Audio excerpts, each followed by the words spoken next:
Standing in my living room that Tuesday evening, helping Jake with algebra homework, I had no idea the next 60 seconds would change everything. My phone buzzed on the coffee table with a notification from our family group chat, and when I read Dad's message, my chest tightened. Finalized New Year Bahamas resort booking. Confirmed 8 people total. Me, Linda, Brian, Kelly, Tyler, and Sophie. Resort's group package maxes at 8. Can't add more without losing the group rate.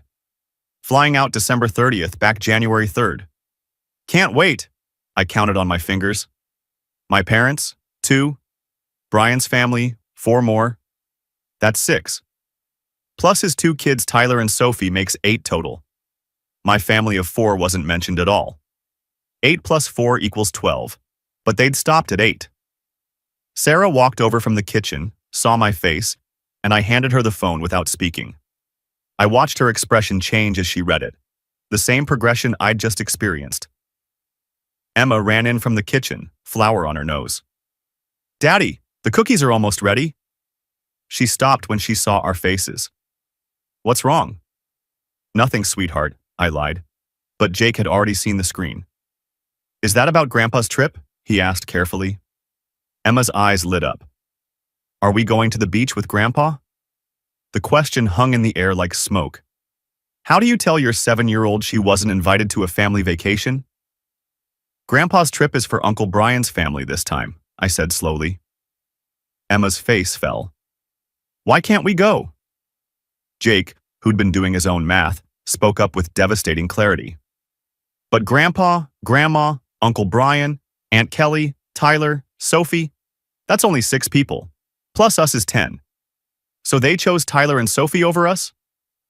He wasn't being accusatory, just factual. But somehow that made it worse. My 10-year-old son had just articulated what I'd been trying not to think. They had chosen. After the kids went to bed, I sat alone in my office and opened our family group chat history, scrolling back to October. I needed to understand when this decision had been made and how we'd been so thoroughly excluded from the planning. October 15th. Brian's message. "Mom, Dad, been thinking about New Year. Kids have been through a lot with the career transition. Would love to do something special. Found a Bahamas resort deal, about $4,500 per person.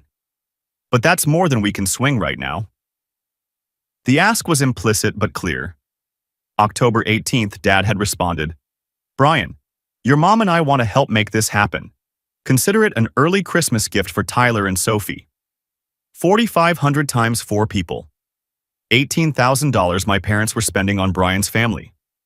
October 22nd, Mom's message. "Just talked to the resort. They have a group package for 6 to 8 people. Why don't your dad and I come too? Make it a real family trip." And that's where someone should have said my name. Should have asked if we wanted to come. Should have looked at 10-person packages instead of 8. But nobody had mentioned us. The conversation had just continued without us, like we didn't exist. I kept scrolling through weeks of planning messages I'd never seen, watching my family get excited about a trip I'd only just learned about. Nobody ever asked if we had plans. We simply didn't exist in this narrative. But something else was bothering me.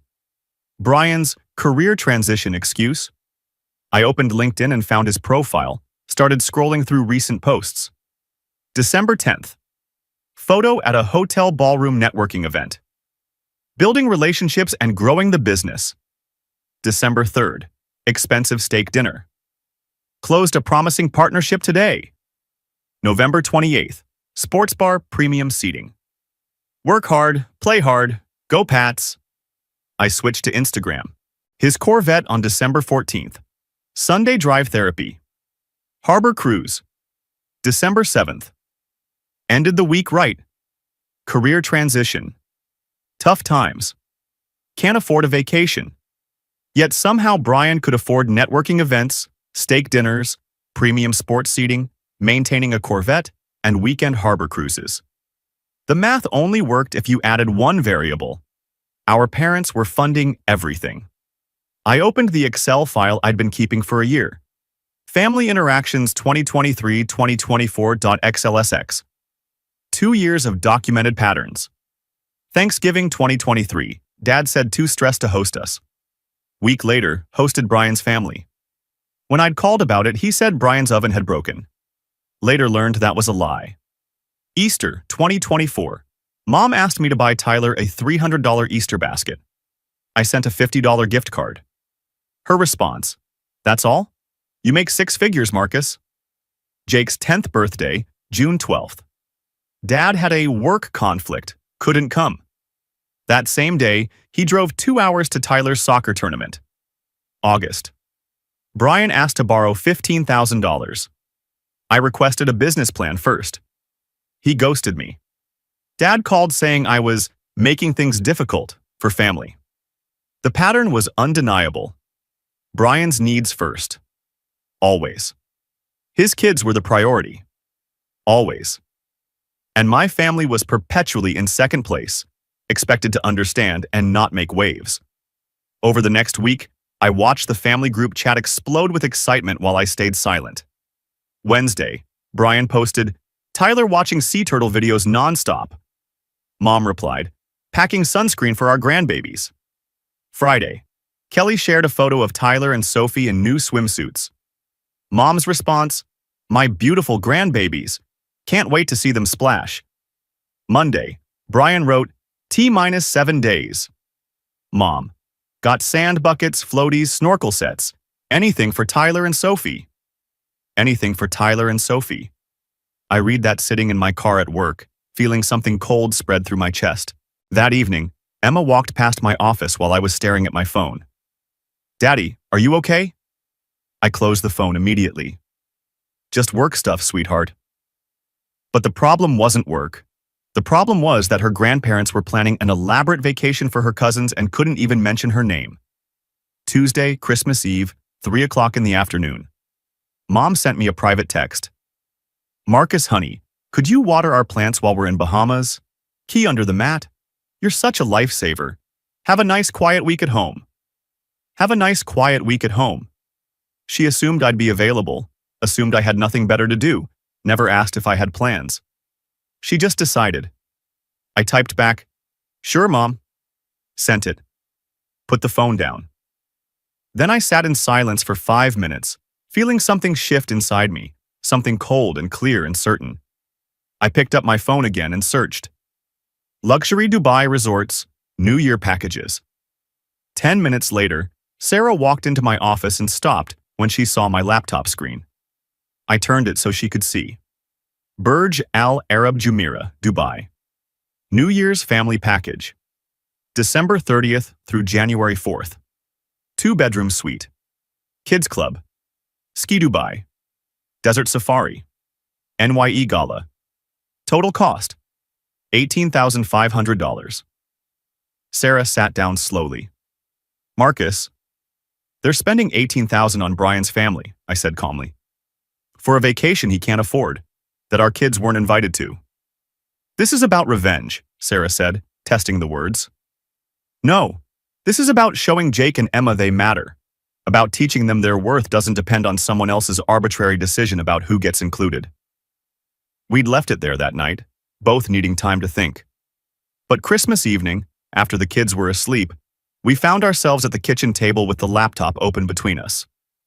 "Walk me through this one more time," Sarah said, and I heard in her voice that she was seriously considering it.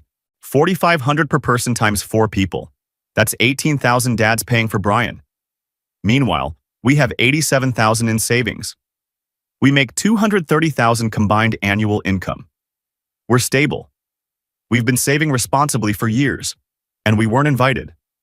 Sarah pulled the laptop closer, reading through the package details. What's included? 2-bedroom suite, 5 nights, Kids Club, Ski Dubai, indoor skiing in the desert, Desert Safari, New Year's Eve Gala with Burj Khalifa fireworks, private beach, butler service. "Jake's been asking when we can go on a real vacation," Sarah said softly. "Emma still talks about how Grandma promised her a beach trip someday 2 years ago." "This isn't a beach," I said, "but it's better." "Are you going to tell your parents before we go?" "No, they didn't ask if we had plans. They assumed. I'm letting them keep assuming." "That's..." Sarah searched for the word. "Fair," she finished, and I saw a small smile. "They taught you about priorities. You learned. She looked at the screen one more time. Our kids deserve this. Not because it's expensive, but because we're choosing them first. I moved the cursor to reserve now, hovering there, giving us both one last chance to back away. My phone buzzed. Text from Dad. Marcus, we're leaving Sunday morning. Plant key under the mat. Thanks for helping out while we're making family memories in the Bahamas. Making family memories. I looked at Sarah.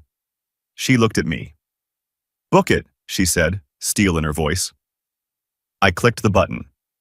The confirmation page appeared. Your extraordinary Dubai experience awaits. Reservation confirmed.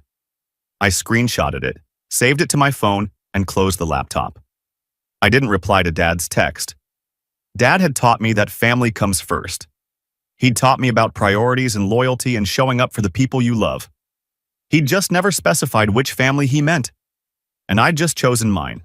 The morning after Christmas, I sat Jake and Emma down at the breakfast table with Sarah beside me, and I watched their faces change from curious to stunned to absolutely ecstatic in the span of about 90 seconds. We had a surprise, I told them, a trip for New Year, and when I said the word Dubai, Jake's face went blank with confusion because he had no idea where that was or why it mattered. Sarah pulled up photos on her phone, and that's when everything shifted. The Burj Khalifa appeared on the screen, this impossible needle of glass and steel rising into the sky, and Jake's eyes went wide. That's the tallest building in the world, Sarah explained. We're going there. Then she swiped to the next photo, an indoor ski slope with actual snow and penguins, and both kids erupted simultaneously with a single word that came out like a shout. Penguins! The explanation tumbled out quickly after that. 14-hour flight. Middle East. Desert city with indoor skiing and beaches and the tallest building humanity had ever constructed. Jake kept asking questions faster than we could answer them, and Emma was already planning what stuffed animals she'd bring, but then Emma stopped mid-sentence and asked the question I'd been dreading. Can we tell Grandpa and Grandma? I exchanged a quick glance with Sarah before answering. Not yet, sweetheart. This is our family's special surprise, just for us. Why not? Emma pressed. Because 7-year-olds don't understand adult complications, don't grasp the politics of silence and exclusion and calculated responses. Because this is something we're doing together, just the 4 of us, Sarah said gently, and I heard her choosing each word with care. Jake, who'd been quiet during this exchange, spoke up with a question that showed he understood more than Emma did. So we get our own trip? Like, our own family vacation? Yes, I confirmed, and I watched something settle in his face, some understanding that this wasn't just a vacation. This was a statement, though he probably couldn't articulate exactly what kind of statement it was. The next day we went shopping, and I found myself in kids' clothing stores and outdoor gear shops in a way I hadn't in years. Because usually we were careful with money. Usually we compared prices and waited for sales and made practical choices.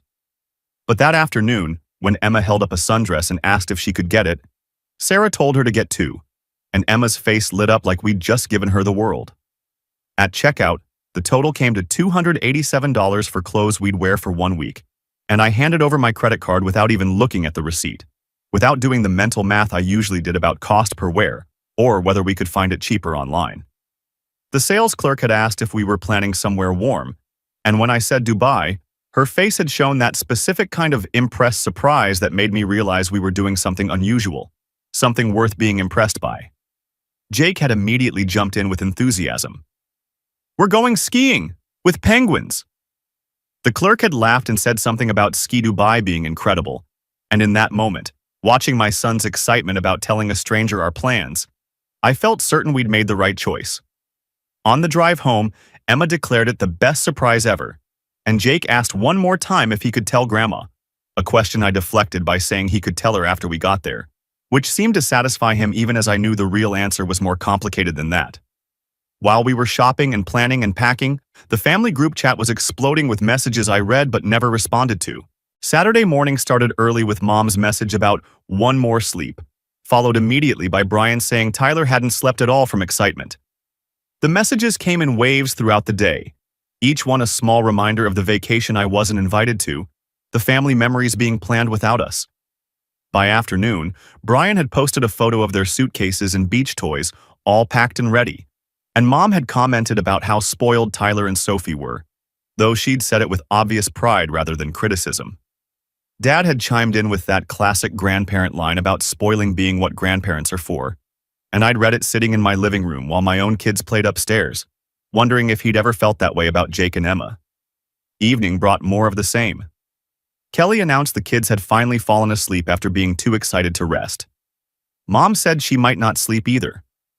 Brian thanked our parents again, said it meant everything, and nobody in that entire thread of 19 messages mentioned my name or my family or acknowledged our absence in any way. Sarah had found me staring at my phone that evening and asked if I was okay, and I'd said yes. And when she'd asked if I was sure about what we were doing, I'd said completely, and I'd meant it. Every message in that group chat, every excited update about Tyler and Sophie, every grandbaby's comment that excluded my children, it all reinforced that we were making the right choice. That night, at 10 o'clock when I should have been sleeping before our early morning departure, Mom sent me a private text with plant watering instructions. She'd left them on the kitchen counter, she said, and I should stop by twice while they were gone. And she ended the message by telling me to have a nice, quiet week at home, like it was already decided, like she'd looked into the future and seen me sitting in my house with nothing better to do than take care of her orchids. I typed back 7 words. "Have a great trip, Mom." I didn't correct her assumption. I didn't mention Dubai or flights or hotels shaped like sails. I just sent those 7 words and put my phone down and felt something settle in my chest, cold and certain and absolutely calm. 24 hours later, we were gone. The alarm went off at 4:30 Sunday morning, and the house was still dark when I started loading suitcases into the SUV. Jake and Emma were sleepy but too excited to complain, bundled into the back seat with travel pillows and blankets, and Sarah drove while I sat in the passenger seat watching Boston wake up around us, knowing that by the time the sun fully rose, we'd be in the air. Logan International at 5:30 in the morning had that strange, quiet energy of people going places, everyone moving with purpose through the terminal. The Emirates check-in counter processed our passports efficiently, and when the agent saw our destination, she'd smiled that professional smile that somehow seemed genuine. "Dubai for New Year. You're going to love it. Business class is confirmed. Gate C42. The boarding passes she handed us had gold Emirates logos, and the kids each received amenity kits that they immediately opened, finding sleep masks and socks and coloring books and little toiletries that made them feel like adults getting special treatment. By 6:45, we were in the Emirates Premium Lounge, Jake and Emma at the play area, while Sarah read a magazine and I stood by the windows watching the massive A380 aircraft being prepared for our flight. That's when I took the photo, Jake and Emma silhouetted against the window with the plane's distinctive tail visible behind them, and sunrise painting the sky in shades of pink and gold. I'd written the caption carefully. "Starting a new adventure. Teaching my kids that family creates its own traditions. Hashtags for family first and Dubai." I'd hovered over the post button for a moment, giving myself one last chance to back out, and Sarah had walked up behind me and asked if I was really doing this. "They posted 19 updates about beach trips," I'd said. 19 messages about how excited they were, how special it would be, how much the grandbabies would love it. This is just one post, just one photo of my kids. I'd hit post, made sure the privacy was set to public, and then immediately switched my phone to airplane mode. Sarah had asked if I was going to watch the reactions come in, and I'd told her not for 14 hours because whatever was happening in the family group chat, whatever messages were being sent and panic was setting in, I didn't need to see it until we were already in Dubai, until the decision was irrevocable and complete. The flight itself was everything the website had promised and more. Business class pods that turned into flatbeds, flight attendants who gave the kids pajamas and slippers and stuffed camels to keep. Emma had asked with genuine disbelief if she got to keep the camel, like this might be some kind of trick, and when the attendant confirmed it was hers, Emma had held it like treasure. Jake had discovered his seat converted to a bed and declared it the best plane ever. After takeoff came meal service with ice cream sundaes for the kids, and when they learned the entertainment system had over 1,000 movies, their excitement had reached a new pitch that made other passengers smile at their enthusiasm. Mid-flight, with Jake and Emma asleep in their lie-flat seats and Sarah dozing beside me, I found myself unable to rest. My mind kept playing out what was probably happening in Nassau right now.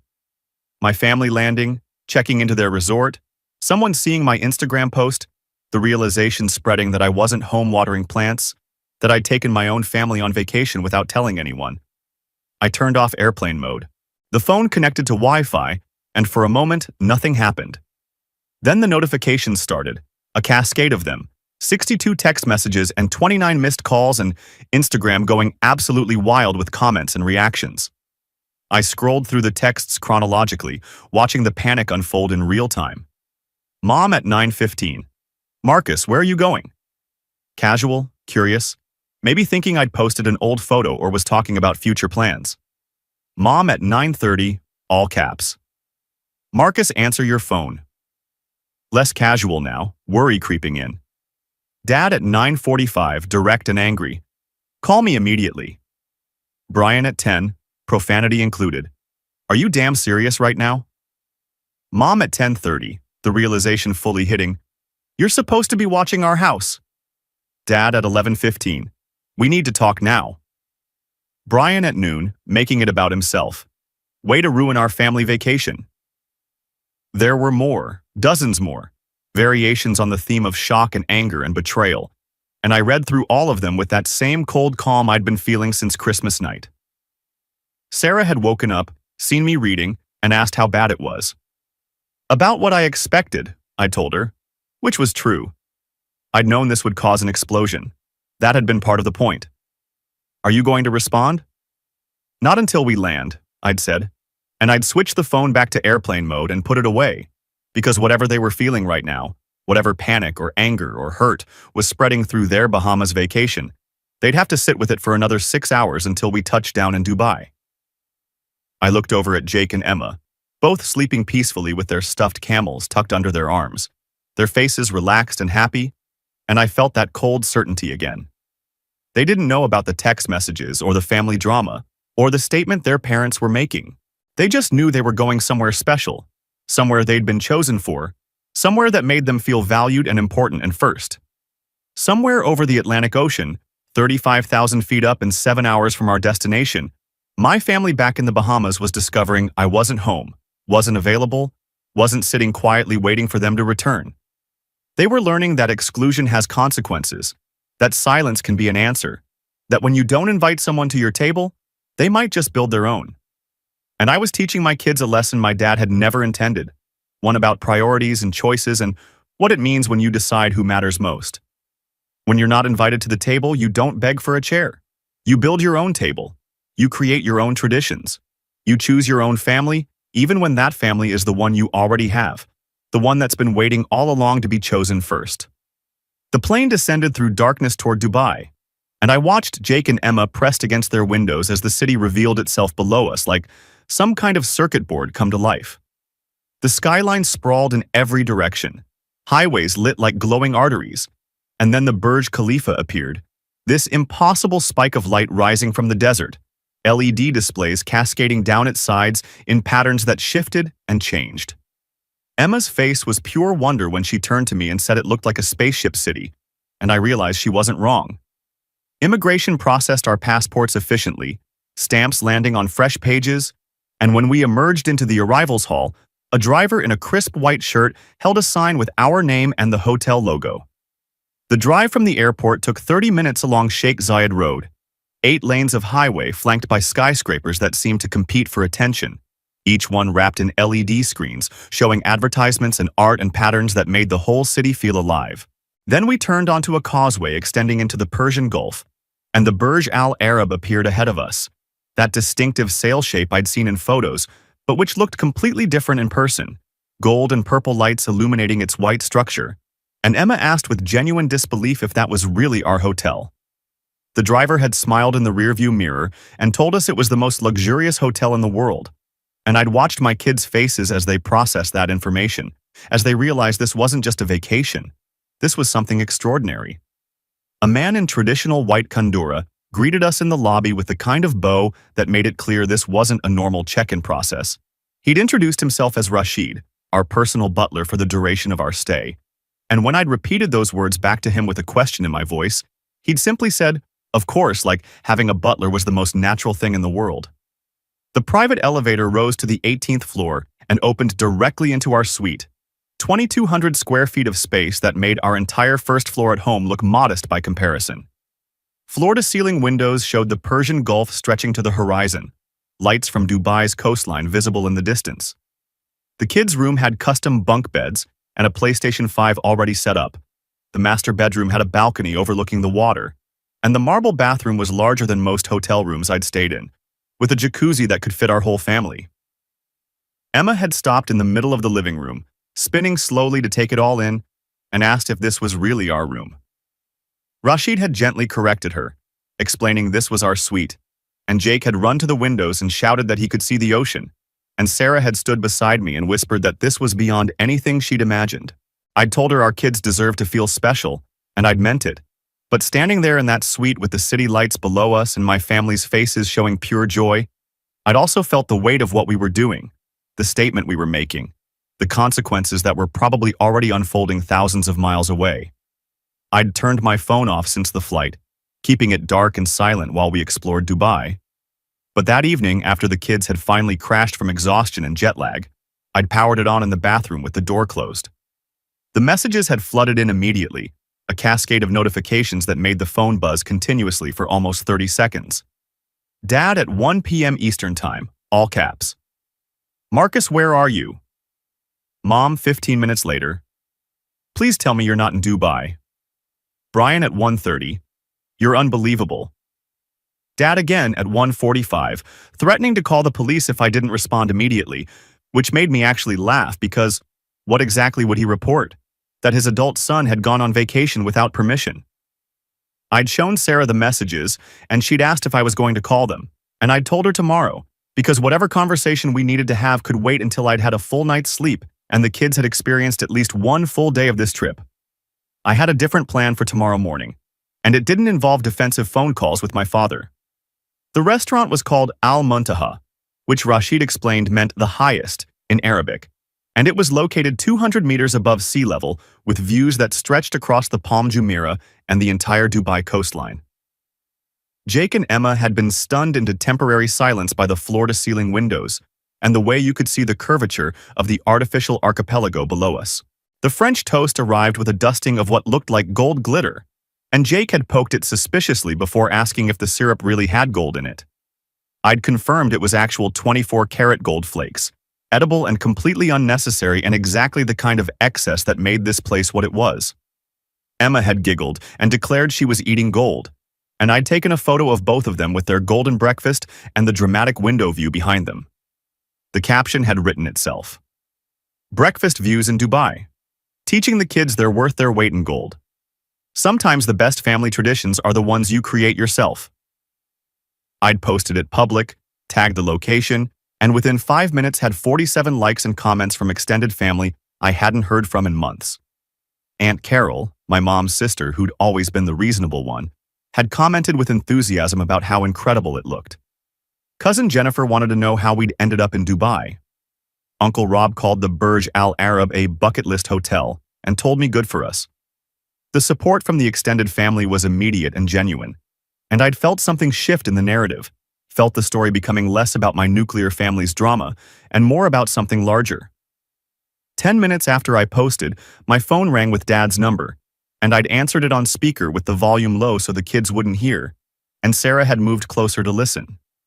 His voice had come through tight with anger, asking if I had any idea what I'd done, and I'd kept my voice calm and asked how the Bahamas was treating him. The question had derailed him for a moment before he'd pivoted to demanding where I was and what I was doing there, and I'd given him simple, factual answers that seemed to make him angrier. Dubai. Vacation. Our neighbor Linda was handling the plants. He'd tried to tell me that Mom had assumed I'd be home, and I'd pointed out that she'd assumed without asking, the same way he'd assumed I didn't have New Year plans when he'd booked a trip that excluded my family. That had triggered the space constraints excuse, which gave me the opening I needed. I'd asked if they were really space constraints or priority constraints, and when he'd asked what that meant, I'd laid out the math. 8-person package. Our family of 10. They could have looked at larger packages but chose not to, and when he'd protested that those were more expensive, I'd mentioned our trip cost $18,500, so clearly money wasn't actually the issue. The silence on the other end had lasted maybe 3 seconds before he'd pivoted to calling my behavior inappropriate, saying I was flaunting luxury while Brian struggled. And I'd calmly asked what exactly Brian was struggling with given his social media showed client meetings and expensive dinners. Dad had defended it as networking, and I'd asked with whose money, and the conversation had spiraled from there. He'd insisted this wasn't about Brian, and I'd agreed it was about priorities. He'd claimed they hadn't excluded us, and I'd walked him through the logic of booking for 8 when we were 10. He'd said we should have understood, and I'd told him understanding doesn't mean accepting, and then he'd made the mistake that gave me exactly what I needed. He'd demanded to know why I hadn't told them I was going somewhere, why I hadn't asked if they wanted to come with us, and the absurdity of the question had hung in the air for a moment before I'd asked him to clarify. He'd actually said I should have asked if they wanted to join my trip, and I'd repeated it back to him slowly, making sure I understood correctly, that he thought I should have invited them to a vacation they didn't know I was taking. That's when I delivered the line I'd been building toward, the one that mirrored his own logic back at him. I didn't exclude you, Dad. I just didn't include you. There's a difference. The silence had been longer this time, and when he'd protested that it was the same thing, I'd asked if that was his logic for the Bahamas, and he'd tried to insist it was completely different. I'd asked how. He'd said Brian needed the trip, and I'd countered that my kids needed to feel valued, and we'd both made choices based on our priorities. He'd called me childish, and I'd told him maybe I was, but at least Jake and Emma wouldn't spend their childhood wondering why Grandpa didn't love them. He'd said that wasn't fair, and I'd agreed that excluding them wasn't fair either, and he'd declared we'd be having a serious conversation when they got back, and I'd told him I looked forward to it before hanging up. Sarah had looked at me for a long moment after I'd ended the call, and I'd seen something in her expression that was part concern and part pride, and she'd said one word: brutal. I'd told her it was necessary, and she hadn't disagreed. That afternoon we'd gone to Ski Dubai, which remained one of the most surreal experiences I'd ever had. Walking from 100-degree heat outside into a climate-controlled ski slope where actual snow fell from the ceiling and penguins waddled around in a specially designed enclosure. Emma had been enchanted by the penguins, kneeling down to let one investigate her boot while I'd filmed the whole thing, her whispering to Mr. Waddles like they were sharing secrets. Jake had taken to skiing with unexpected natural ability, making it down the bunny slope without falling, while the instructor praised his balance. And I'd taken a photo of him at the bottom with his arms raised in victory and posted it with a caption about moments you can't put a price on, then added in parentheses that we had anyway, which made Sarah laugh when she read it. New Year's Eve arrived with that particular energy that comes with anticipated celebrations, and by 6 p.m. we were all dressed in formal wear, Emma in a gold dress that made her look suddenly older, Jake in a little suit that he'd initially protested but now wore with obvious pride, Sarah in an evening gown that took my breath away, and me in a tuxedo I'd rented specifically for this night. I'd taken a family photo in the suite with the Burj Khalifa visible through the window behind us, the city lights creating a backdrop that looked almost unreal, and then I'd sat down to write the caption that would serve as our final statement for this trip. It had taken me 10 minutes and 3 complete rewrites before I'd landed on something that felt right. The post had talked about what this year had taught me, about family being defined not by blood, but by who shows up for you, by who makes you a priority instead of an afterthought. I'd mentioned my kids asking why they weren't invited, and me telling them we don't wait for invitations, we create our own magic. I'd thanked Sarah for believing in this and told Jake and Emma they were valued and loved and enough. And I'd ended with a line for everyone watching about worth not being determined by someone else's exclusion. Sarah had read it over my shoulder and predicted it would explode, and I'd acknowledged that was probably true, and when she'd said my family would lose their minds, I'd pointed out they already had. So what was one more post? I'd hit the button and watched it go live, our family photo and my carefully chosen words now public and permanent. 2 hours later we were at the Skyview bar with countdown clocks visible and the Burj Khalifa lit up across the water, fireworks crews visible on the observation decks preparing for midnight. Jake and Emma had sparkling cider and champagne flutes, and Sarah and I had the real thing. And Emma had declared this the best New Year ever, with the kind of certainty only 7-year-olds can muster. My phone had been buzzing in my pocket for 20 minutes straight, notifications piling up as family and friends and people I barely remembered from high school responded to the post, and Sarah had asked if I was going to check it, and I'd told her tomorrow. Whatever was happening in that digital space could wait until after midnight, until after we'd counted down together and watched the fireworks and marked this moment as ours. The countdown had started with the whole bar joining in, voices calling out numbers in multiple languages, and Emma had insisted we count with everyone, so we did, our voices joining the chorus. 10, 9, 8, getting louder with each number. 7, 6, 5, Emma's voice rising above the crowd. 4, 3, 2. Marcus looking at his family, all of them smiling and happy and valued, exactly what he'd hoped for. 1. Happy New Year burst from hundreds of throats simultaneously, and the fireworks began, gold and silver explosions cascading down the Burj Khalifa in patterns that seemed choreographed to the music playing through the speakers. My phone continued vibrating in my pocket with messages I wouldn't read until tomorrow, reactions I didn't need to see right now, family drama that could wait while I stood with my actual family and watched the sky light up over Dubai.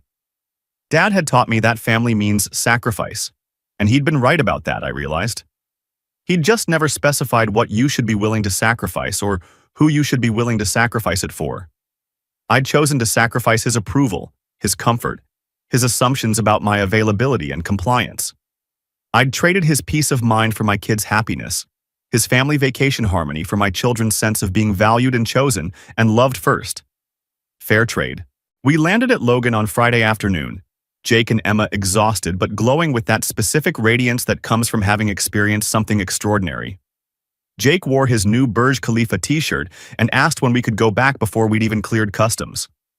Emma clutched Mr. Waddles, the stuffed camel from the flight, and wanted to know if he could come to school for show and tell on Monday. By 5:30 we were home, the house exactly as we'd left it, plants watered and healthy thanks to our neighbor Linda. My phone showed 57 new messages and 33 missed calls, and I scrolled through them while Sarah unpacked suitcases and the kids distributed their souvenirs around the living room like claiming territory. Dad's message was direct. They landed tomorrow at 10, would be at our house by 11, and we needed to talk. Mom's was more pleading, asking for a face-to-face conversation to work through everything. Brian's dripped with resentment, thanking me sarcastically for making their vacation about me. But there was also one from Aunt Carol telling me not to let them guilt me, which I screenshot and saved. Sarah had looked up from the suitcase she was unpacking and asked if I was ready for tomorrow at 11, and I'd said I had 18 hours to prepare, which wasn't nearly enough time but would have to do. They arrived exactly on time, Dad and Mom standing on our doorstep with Bahamas tans and stress lines that hadn't been there before the trip. We'd sent Jake and Emma to Sarah's mother's house because whatever conversation was about to happen wasn't something they needed to witness or carry with them afterward. The living room became a standoff, them on the couch and us in armchairs facing them, Dubai souvenirs visible on the side table like evidence of a crime. Dad started by bringing up my Instagram post, the one about blood not meaning family, and asking how I could make them look like terrible parents to everyone we knew. I'd pointed out that I hadn't mentioned them by name, and Mom had dissolved into tears talking about phone calls from relatives, about Aunt Carol and Uncle Rob and Cousin Jen all asking questions, all implying that maybe there was favoritism in how they treated their grandchildren. When Mom said that Jen had told her it was about time someone stood up to them, I'd agreed quietly that Jen wasn't wrong. That's when Dad had stood up, anger finally breaking through, demanding to know how I dared accuse them of not being supportive. I'd started listing dates and events, each one a data point in a pattern they'd been denying. Jake's birthday in June when Dad had work, but actually went to Tyler's tournament. Thanksgiving 2023 when they were too stressed to host us, but hosted Brian the following week. Easter when Mom had demanded I buy an expensive gift for Tyler and called me selfish when I didn't spend enough. Dad had tried to defend each incident individually, but I'd kept going, adding them up, showing how they formed a pattern that was impossible to deny when you looked at it all together. He'd called me selfish, said this Dubai trip proved it, and I'd asked what the difference was between me spending $18,000 on my family and him spending $18,000 on Brian's. The front door had opened then without a knock, and Brian and Kelly had walked in like they owned the place. Brian had started with an insult, calling me Mr. Big Shot, and I'd calmly pointed out that I hadn't known they were invited to this conversation. Dad had said we were handling it as family, which apparently now included Brian and Kelly but had excluded my kids from the Bahamas trip. Brian had attacked the money issue, incredulous that I'd spent so much to make a point, and I'd turned it back on him by asking about the disconnect between his claims of financial struggle and his social media posts showing expensive networking events and harbor cruises. When he'd tried to explain it as business networking, I'd asked him to name a single client. He'd stammered about confidentiality, but we both knew he had no clients, no business, just parents who kept funding a lifestyle he couldn't afford. Kelly had accused me of investigating them, and I'd clarified that I'd simply looked at public posts they'd chosen to share with the world.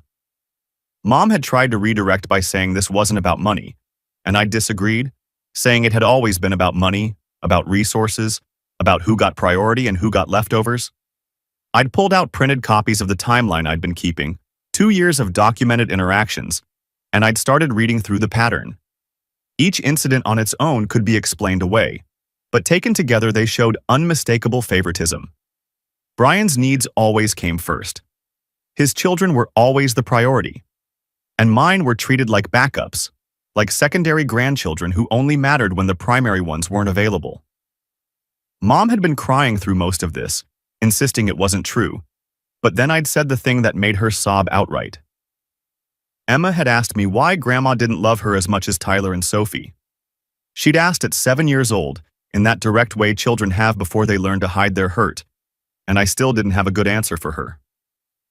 Dad had tried to regain control by demanding an apology, saying I'd embarrassed the family with my Instagram posts and needed to delete them and make this right.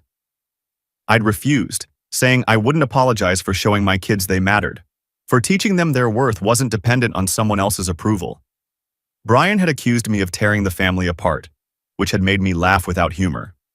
I'd asked where he'd been for Jake's school play, for Emma's dance recital, for any of the moments that mattered to my kids.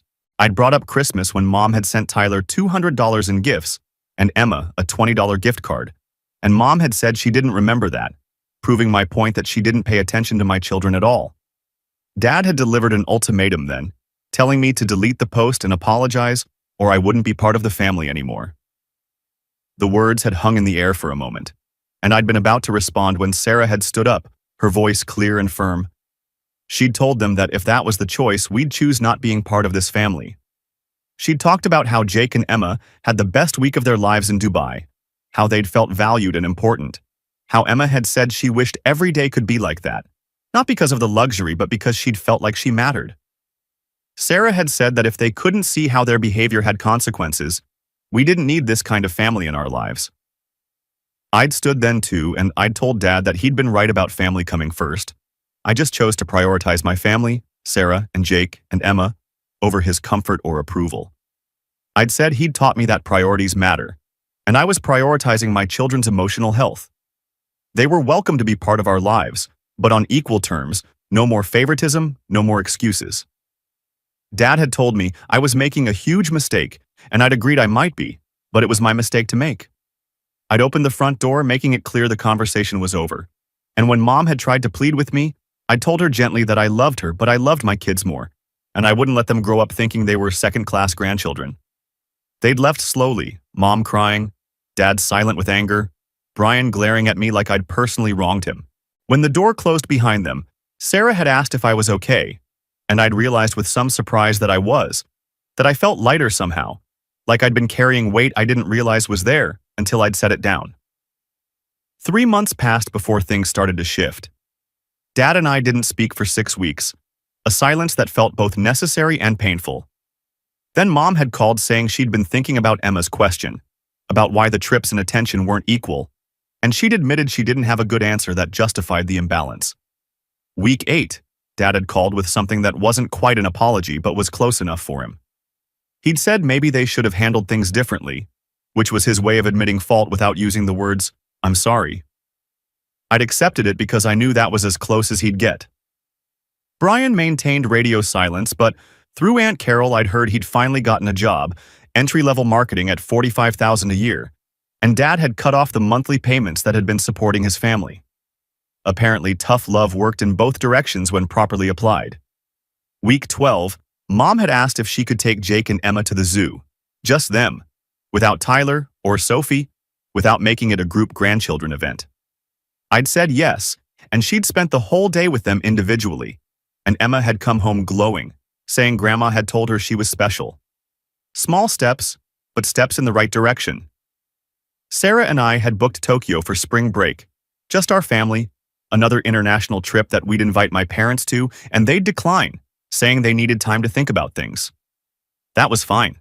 We didn't need their participation to create memories with our kids. Sitting at my laptop one April evening with Jake and Emma looking over my shoulder, I was creating a photo album from the Dubai trip, selecting the best images and organizing them into a story about choosing your family and creating your own traditions. Jake had asked if we could really go back next year, and I'd told him absolutely that we were making it a tradition. Emma had asked if Grandma and Grandpa could come, and I'd paused before answering honestly. Maybe, I'd said, if they could remember that she and Jake were just as important as their cousins. Emma had asked what would happen if they didn't remember, and I'd told her that we'd have an amazing trip anyway, that our happiness didn't depend on anyone else's approval or participation. She'd nodded, satisfied with that answer in the way that showed she was learning the lesson I'd been trying to teach. That worth comes from within, from the people who choose you and prioritize you, not from chasing validation from people who've already shown you where their priorities lie. I'd saved the album with the file name ourfamilytraditions.pdf, the word our, in all caps for emphasis, because Dad had wanted to teach me about family obligations and he'd succeeded, just not in the way he'd intended. I'd learned that sometimes loving your kids means setting boundaries with everyone else, including your own parents. I'd learned that financial stability isn't a reason to accept emotional poverty, that you can afford to both save responsibly and spend on experiences that matter. And I'd learned that the best revenge isn't cruelty or retaliation or making people hurt the way they hurt you. The best revenge is living well, choosing joy, prioritizing the people who matter, and yes, posting about it publicly so that everyone can see what happens when you decide your children's happiness matters more than keeping peace with people who've shown you repeatedly that you're not their priority. We were going back to Dubai next New Year. This time it was tradition.